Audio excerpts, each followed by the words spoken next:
নমস্কার বন্ধুরা, সুনিতার হেসেলে সবাইকে স্বাগত।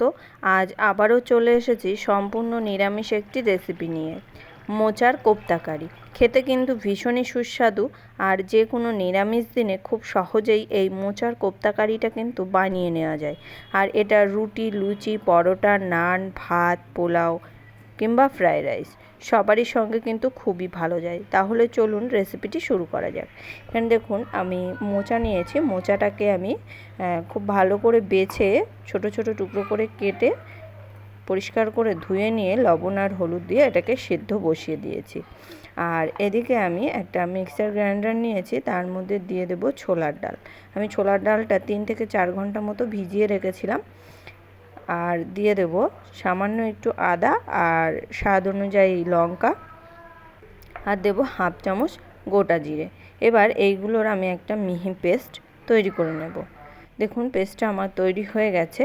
এবার আমি কোপ্তাটা বানানোর জন্য আমি কড়াইতে দিয়ে দিয়েছি 2 চামচের মতো সাদা তেল, আর দেব সামান্য একটু হিং ফোড়ন দিয়ে আমি হিংটা একটু ভাজা হয়ে এলে এর ভেতরে দিয়ে দেব যে বেটে রেখেছিলাম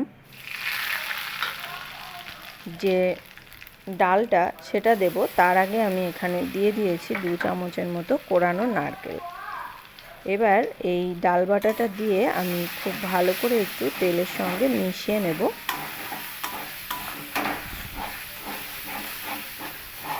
খুব ভালো করে আমি তেলের সঙ্গে এটাকে মিশিয়ে নিয়েছি।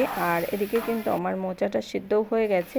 মোচাটা সিদ্ধ করে নেওয়ার পরে আমি এই মোচাটাকে একটু হাত দিয়েই আমি ম্যাশ করে নিয়েছি। নেওয়ার পরে আমি এখানে ডালের মধ্যে দিয়ে দিয়েছি।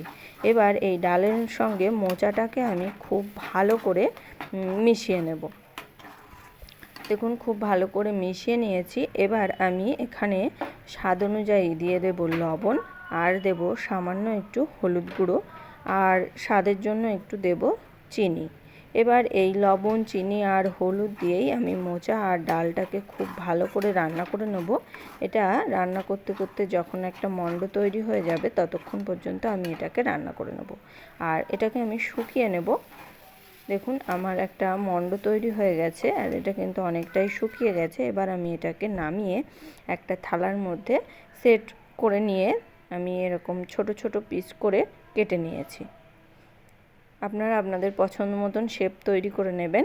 এবার আমি এই কোপ্তাগুলো ভাজার জন্য আমি কড়াইতে পরিমাণ মতো সর্ষের তেল দিয়ে দিয়েছি। তেল দিয়েই আমি কোপ্তাগুলোকে লাল করে ভেজে নেব। আমি একসঙ্গে খুব বেশি কোপ্তা দেব না, 3টে থেকে 4টে কোপ্তা দেব। দিয়েই আমি এই কোপ্তাগুলোকে একটু লাল করে ভেজে নেব।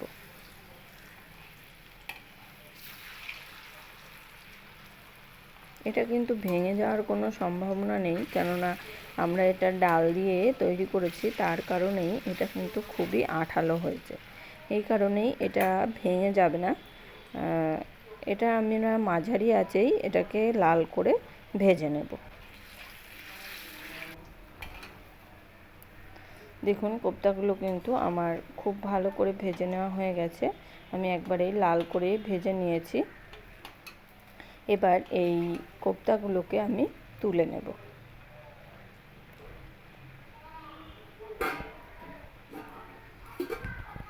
তুলে নিয়ে ওই একই তেলের মধ্যেই আমি বাকি যে কোপ্তাগুলো আছে সেইগুলোকে আমি এইরকম লাল করেই ভেজে নেব।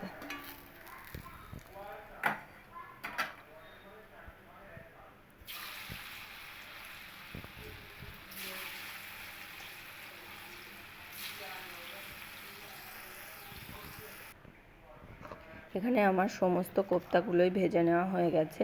এবার যে ভাজার পরে যে তেলটা ছিল ওই তেলেই আমি রান্নাটা করব। তার জন্য এখানে আমি দিয়ে দিলাম গোটা জিরে ফোড়ন, আর দেব শুকনো লঙ্কা আর তেজপাতা। এই ফোড়নটা একটু ভাজা হয়ে এলে আমি এর ভেতরে দিয়ে দেব হাফ চামচের মতো আদা বাটা।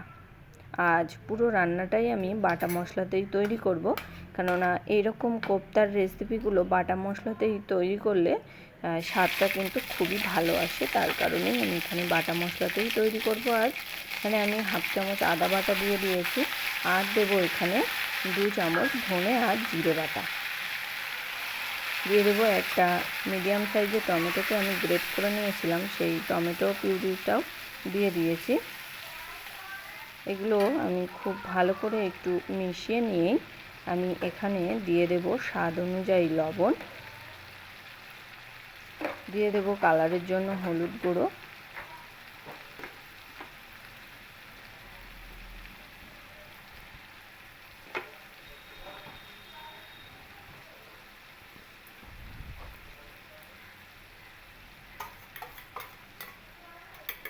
আর এখানে দিয়ে দেব এখানে আমি কাঁচা পাকা লঙ্কাকে বেটে রেখেছিলাম, সেই লঙ্কা বাটাটাও এখানে দিয়ে দিয়েছি।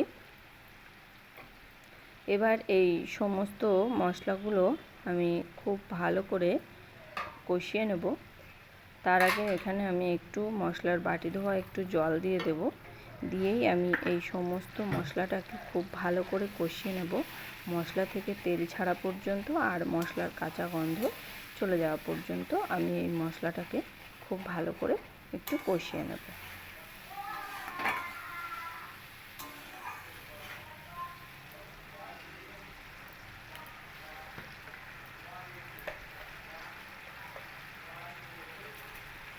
এখানে আমি মশলা কষাতেই এখানে আমি দিয়ে দিলাম একটু সামান্য পরিমাণে একটু চিনি, যেহেতু নিরামিষ রান্না ওই কারণে একটু চিনি দিয়েছি। আর কষানোর সময় চিনি দিলে কি হয়, তরকারির কালারটা কিন্তু আরও ভালো হয়। তার কারণেই আমি এখানে কষাতেই চিনিটা একটু দিয়ে দিয়েছি। দেখুন এখানে কিন্তু আমার মশলাটা খুব ভালো করে কষিয়ে নেওয়া হয়ে গেছে। এবার এখানে আমি দিয়ে দেব কিছুটা আলু। এখানে আমি 2টো আলুকে একটা সিটি দিয়ে সিদ্ধ করে নিয়ে ছোট টুকরো করে কেটে নিয়েছি, সেই আলুটাকে এখানে আমি দিয়ে দিয়েছি। এবার এই আলুটা দিয়েও আমি মশলার সঙ্গে আরও কিছুক্ষণ কষিয়ে নেব।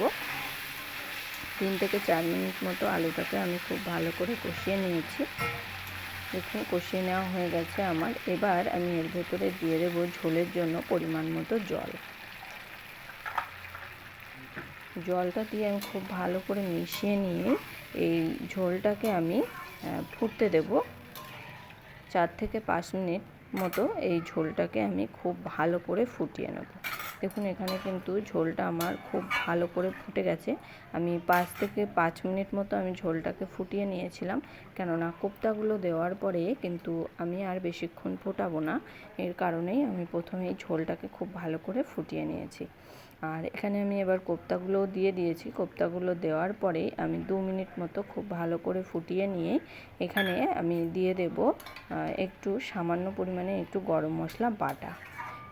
এবার এটাকে আমি 2-1 মিনিট ফুটিয়ে নিয়েই আমি এবার নামিয়ে নেব। নামিয়ে নিলেই তৈরি হয়ে গেল আমাদের কিন্তু দারুণ স্বাদের নিরামিষ মোচার কোপ্তা কারি। বন্ধুরা আমার এই রেসিপিটা কেমন লাগলো অবশ্যই কিন্তু কমেন্ট করে জানাবেন। যদি ভালো লেগে থাকে তাহলে একটা লাইক করবেন আর সাবস্ক্রাইব করে পাশে থাকার অনুরোধ রইল। তাহলে আজকের মতো এই পর্যন্তই, আবার দেখা হবে নতুন কোনো রেসিপি নিয়ে। ভালো থাকবেন, সুস্থ থাকবেন, ধন্যবাদ।